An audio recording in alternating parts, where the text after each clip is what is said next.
এই সিঁড়ি যখন বড় হয়েছিল হুম। খাওয়াইতাম। এই সিঁড়ি যখন ছোট ছিল তখন এইটিও নানা ঠিক ঘুম পাড়ছে, ঘুম পাড়ে পরে বড় হয়েছে। তাই বলে হ্যাঁ এবার নানা বাসায় দোসায় এই অভ্যাসটা এখনো যায়নি। এখন নানা না পেয়ে এখন বাতার পাইছে, বাতার নিয়ে ইচ্ছা ঘুমে গেছে। ভাতারের বুঝে শুনতে গেছে বল হয় না। দুইটা দুই রকম অনুভূতি না, নানা তো নানা, বাতার তো বাতারে। ভাতার কি বাতার ভাতার আমার কাতার গেছে ঝগড়া করিতে নাকি সংসার চাকরি করিতে। করিতে। ও সরি, আর খালি এলে আসে তো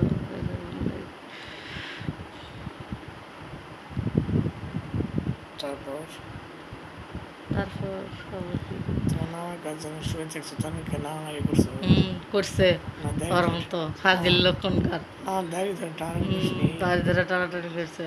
এইটাই তোর খালি করতেছে। লেখে চিন্তা ভাবনা তুই কি করলো যে তোর নানা লাড়ালাড়ি করছে। না দাড়ি ধরে নানারি তখন করিসনি। আমি ছোট ছিল, আমি ওই না শীত মাজা ওটি আমি হাত দিছি নিচে, হাত দিয়ে লাড়ালাড়ি করছি।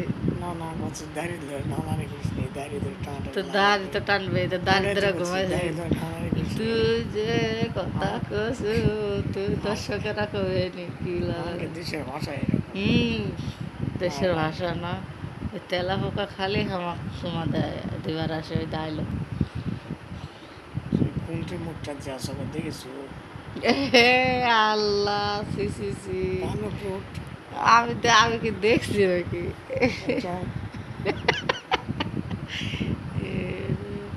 এই লোকটা এত খারাপ করতে গেছে হলো হাত থেকে শিখছে। তুই তো শিখাইনি, একটু আগে না করলি যে আমি তো করলি না, আমি শিখাইনি। আমি কইছি এই কথা যে আমি শিখানো, আমি কইছি তোমাকে স্মার্ট আমি করছি তোমার। ওরে করছে আমার কর।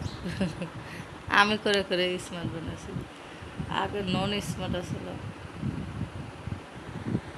এত বড় বড় ফিগারই ছিল না। ফিগারও খেলাম না, সাপি পেটের থাকতে। কি ফিগার ওই ঘরের থাকতে, ফিগার কি? ফিগার ওই জলফাইয়ের মধ্যে আমি খেলাম একবার, সাপি পেটে থাকতে। ফিগার ফিগার কাঁচের বয়ামের বোতল। এটা গন্ধ। ওটার কথা ওটা বলছি। ওই দেশের একটা জলপাই জাতীয়, মানে আমেরিকান জলপাই ওগুলা। কেমনে যে খায়, এ কি তিরিবিরি তিরিবিরি করে আসতেছে। স্পেশাল তেলা পোকা। তেলা পোকা আসলে জ্বালায় না, বড়গুলা যে কাঁকড়া নাকড়া এরকম করে ধরে, এগুলো কামড়ায় না, এগুলো কি বড় বড় হয়। এলাই তো বড় বড়, অনেক বড় হবে। তো এগুলো যে ছোটই দেখি আমি, আর এলা বাচ্চা বড় হয়ে আরো তো ছোটই যে দেখি, বড় তো একটা তো দেখি না।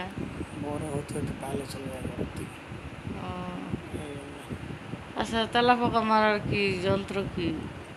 তেলা পোকা মারা, চায়না তেল পোকা মারা ওষুধ নিয়ে হবে। ওষুধ ছোট বাচ্চা আছে যে সমস্যা যদি হয়, ওই জন্য জানি না। অনেক মানুষ দেখো না ওই গ্যাস ভরে দিয়ে পরে থাকে পরে থাকে, এই জন্য তো সমস্যা।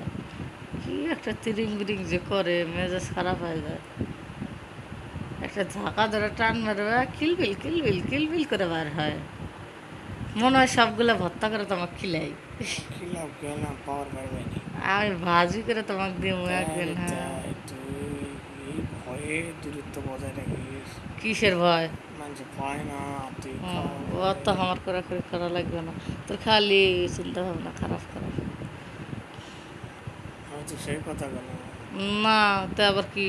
তেলা পোকা বাজার কথা কেন। অযথা মানুষ পায় না, চায়না দেশি মানুষরা খায় না, ভাজা ভাজা কিনে নিয়ে এসে খায়, ভাজা ভাজা তেল তেলা পোকা খাওয়ায়। পুরা নিয়ে এসে তেলের মধ্যে সারা দেয় মস মশা করে খায়। ও শালা, কি মজা রে। কে জানি ওটা একটা বিষাক্ত তেলা পোকা। হয়তো বিচ্ছু খায় ওরা। ওগুলা কি তিতা তিতা লাগে না?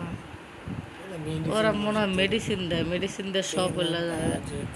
তা একটা একটা পোকামাকড় ঠ্যাং ঠুং যখন চাবাইলে একটা কাটা কুটা আছে না, কেমন আল্লাহ। মানে ওই দেশের যেরকম খাবার, যেরকম আমরা হাঁস মুরগি কুত্তা বিড়ালের গোস্ত খাই আর কি, ওই ওরকমই কি আর কি। তুমি যে হোটেলে কাচ্চিগুলা খাও, এগুলো তো আসলে কি গরু এগুলা ছাগলের গোস্ত দেওয়া আছে না কুত্তা শিয়ালের গোস্ত দেওয়া আছে, তুমি কেমনে কইবা ওগুলার কোনো গন্ধ বাসনা নাই?